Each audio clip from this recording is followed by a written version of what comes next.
ये मैंने क्या किया? उस कपिल से बचने के लिए मैंने किसी अनजान लड़के से कैसे शादी कर ली? सुबह सुबह अपनी दोस्त के कमरे में शादी का जोड़ा पहनकर आई आरोही सदमे में बड़बड़ाई जा रही थी। उसे यूं बिना सिर पैर की बातें करते देख आरोही की दोस्त सोनल ने उसे झंझोड़ते हुए पूछा, ये तो क्या बोले जा रही है आरोही? तू होश में है? और ये क्या हाल बना रखा है तूने अपना? दुल्हन का जोड़ा, सूजी हुई आंखें और ये खून से भरी हुई मांग, ये क्या किया है तूने आरोही? सोनल को उससे सवाल करते देख आरोही जैसे होश में आई और उसके गले लगकर रोते हुए बोली, ये मैंने क्या कर दिया सोनल? कपिल के डर से मैं क्या कर बैठी?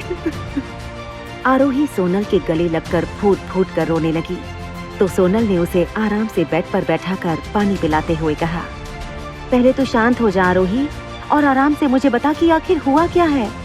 सोनल की बात सुन आरोही ने पहले पानी पिया और फिर अपने आंसू पोंछकर सिसकते हुए जवाब दिया, कल रात कपिल ने अपनी माँ के साथ मिलकर मुझसे जबरदस्ती शादी करने की कोशिश की और मैं जैसे तैसे वहाँ से बचकर भागी, लेकिन कपिल ने मेरे पीछे अपने आदमी लगा दिए और मुझे उनसे बचने के लिए मजबूरन एक अनजान लड़के से हेल्प लेनी पड़ी, जिसने मेरे बहुत रिक्वेस्ट करने पर बीच सड़क में मुझसे शादी कर ली। आरोही की आप बीती सुनते ही सोनल के पैरों तले जमीन ही खिसक गई और वो गुस्से में कपिल और उसकी माँ के बारे में भला बुरा कहते हुए बोली, यार इस माँ बेटी ने तो हद ही कर दी है। एक ही महीना हुआ है कपिल के पापा की डेथ को और उनके जाते ही इन दोनों ने तो तेरा जीना ही हराम कर दिया। लेकिन ये अच्छा हुआ कि तुझे वो रुद्र नाम का लड़का मिल गया, वरना न जाने कल रात तेरा क्या होता। आरोही ने मायूसी से हाँ में सिर हिलाया और कुछ सोचने लगी। उसे यूं अपने ख्यालों में खोया हुआ देखकर सोनल ने हैरान होते हुए पूछा, क्या हुआ आरोही? तू अब भी इतनी परेशान क्यों है? देख, जो भी हुआ उससे तू सेफली निकल कर आ चुकी है, तो अब परेशान होना बंद कर और आगे के बारे में सोच। सोनल की बातें सुनकर आरोही की आंखों में आंसू भर आए और वो धीमी सी आवाज में बोली, सोनल, उस रुद्र नाम के लड़के ने मुझसे शादी तो कर ली, लेकिन उसके कुछ देर बाद ही इस शादी को मानने से इनकार करते हुए मुझसे कहा कि वो इस शादी को नहीं मानता। आरोही की बात सुनकर सोनल के चेहरे पर हल्की सी स्माइल आ गई और वो आरोही को छेड़ते हुए बोली, ओह माय गॉड आरोही, तू इस बात के लिए सैड है? अगर हाँ तो इसका मतलब है कि तूने सचमुच उस रुद्र को अपना पति मान लिया है। आरोही तुरंत अपनी जगह से उठते हुए बोली, मेरे लिए तो ये शादी असली ही थी सोनल। वो भले ही इस शादी को ना माने, लेकिन मैं मानती हूँ और हमेशा मानती रहूंगी। आरोही को फिर से उदास देख सोनल ने बात बदलने की कोशिश करते हुए उसका हाथ पकड़कर कहा, आरोही यार तू कितनी मासूम है। देख, अब छोड़ ये सब और भूल जा इस शादी को। उस लड़के ने केवल तेरी जान बचाने के लिए शादी का नाटक किया था। तू इस सच को जितनी जल्दी मान ले तेरे लिए उतना अच्छा है। और अब ये परेशान होना बंद कर और कपिल के चंगुल से बाहर निकलने के बारे में सोचकर खुश हो जा। रही बात बाकी चीजों की तो वो हम दोनों मिलकर संभाल लेंगे। ये सुन आरोही ने चैन की सांस ली और सोनल के साथ ही इस हॉस्पिटल में रहने लगी।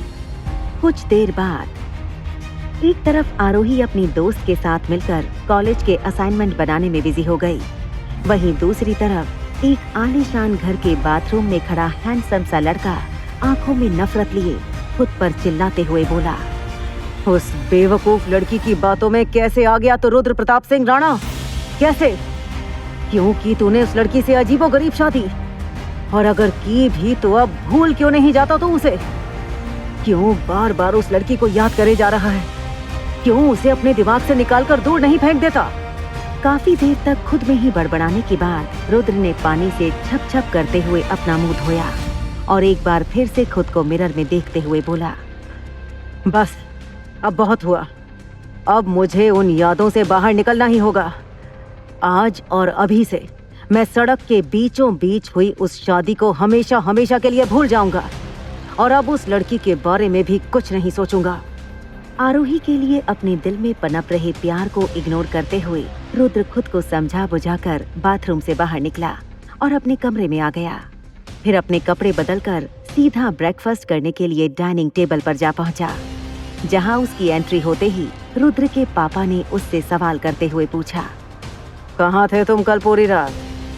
जिंदगी में कुछ करने का इरादा है या दोस्तों के साथ बस आवारागर्दी ही करते रहोगे? 27 साल के हो गए हो और अब तक यहाँ से वहाँ भटक रहे हो। पता भी है लोग क्या कहते हैं कि एसपी निखिल राणा का बेटा लोफर है, जो इतनी अच्छी कोचिंग सेंटर में पढ़ने के बाद भी एक एग्जाम पास नहीं कर पा रहा। निखिल जी के ताने सुनकर भी रुद्र ने कुछ रिएक्ट नहीं किया, तो रुद्र की माँ सारिका जी उसका साथ देते हुए बोली, क्या आप भी बच्चे को नाश्ता तो सही से करने दीजिए। आपने तो उसके बैठते ही ऐसे सुनाना शुरू कर दिया जैसे कि ये कोई छोटा बच्चा हो। कम से कम इतना तो ध्यान रखिए कि आपका बेटा अब शादी लायक हो गया है। अपनी माँ के मुंह से शादी का नाम सुनते ही रुद्र को एक बार फिर से कल रात का वो मंजर याद आ गया और उसका दिल जोरों से धड़कने लगा। फिर अंदर ही अंदर झटपटाते हुए वो अचानक ही अपनी चेयर से उठ गया। रुद्र को यूं खड़े होते देख उसकी माँ ने डांटते हुए कहा, अब तुम क्यों उठ गए? देखो, ये बाप बेटे की जो भी नोकझोंक है नाश्ता करने के बाद करना। अभी दोनों चुपचाप बैठकर नाश्ता एंजॉय करो। रुद्र अपने दिल को काबू में नहीं कर पा रहा था, इसलिए उसने प्लेट को साइड करते हुए धीरे से कहा, अब मुझे भूख नहीं है माँ, आप लोग ही करिए नाश्ता। इतना कहते ही रुद्र नजरें झुकाकर घर से बाहर की ओर चला गया और डाइनिंग टेबल पर बैठे सभी लोग रुद्र को देखते रह गए। वहीं दूसरी तरफ घर से बाहर निकलता हुआ रुद्र गुस्से में बड़बड़ाते हुए बोला, क्यों नहीं निकल रही है लड़की मेरे दिमाग से बाहर? क्यों बार बार कल रात का वो मंजर मेरे दिल की धड़कनों को बढ़ा रहा है? क्यों हो रहा है मेरे साथ ऐसा भगवान, क्यों? वहीं अगली सुबह असाइनमेंट सबमिशन की लास्ट डेट होने की वजह से आरोही और सोनल जल्दी जल्दी में कॉलेज आए, लेकिन तभी आरोही को उसी हॉस्पिटल से कॉल आने लगी जहां काफी टाइम से उसकी मम्मी एडमिट थी।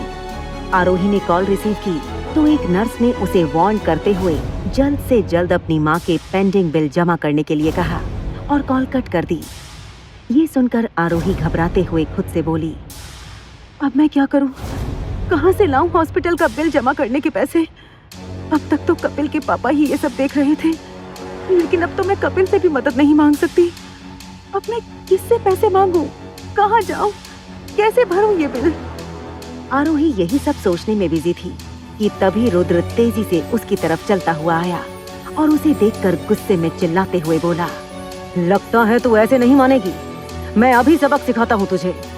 इससे पहले कि आरोही रुद्र को सही से पहचान पाती, वो उसे खींचकर कॉलेज के सबसे सुनसान स्टोर रूम में ले आया। फिर तुरंत ही आरोही को दीवार से सटाकर उसके दोनों हाथ को ऊपर करके अपने एक हाथ से पकड़ते हुए बड़बड़ा कर बोला, मैंने कहा था ना, हमारे बीच अब कोई रिश्ता नहीं है, तो क्यों किया तूने मेरा पीछा? क्या तू सड़क में हुई उस शादी के लिए मुझे ब्लैकमेल करने आई है? रुक, मैं आज तेरे शादी वाले सारे ख्वाब एक ही साथ पूरे कर देता हूँ और बताता हूँ तुझे कि शादी कहते किसे हैं। इतना कहते ही रुद्र ने आरोही के नर्म गुलाबी होठों को अपने सख्त होठों की गिरफ्त में ले लिया और धीरे धीरे उसके और भी ज्यादा करीब आता चला गया। एक गलत फहमी के चलते क्या करेगा रुद्र आरोही के साथ? क्या इन दोनों के बीच आ जाएंगी दूरियां, या ये मुलाकात ले आएगी इन्हें हमेशा के लिए एक दूसरे के पास? आखिर कब समझेगा रुद्र अपने दिल में पनप रहे प्यार का हाल? और क्या रुद्र करेगा आरोही को उसकी मुश्किलों से बाहर निकालने का इंतजाम? जानने के लिए अभी डाउनलोड करें पॉकेट FM ऐप और सुनते रहे हमारी लेटेस्ट कहानी फेटेड टू बी योर्स।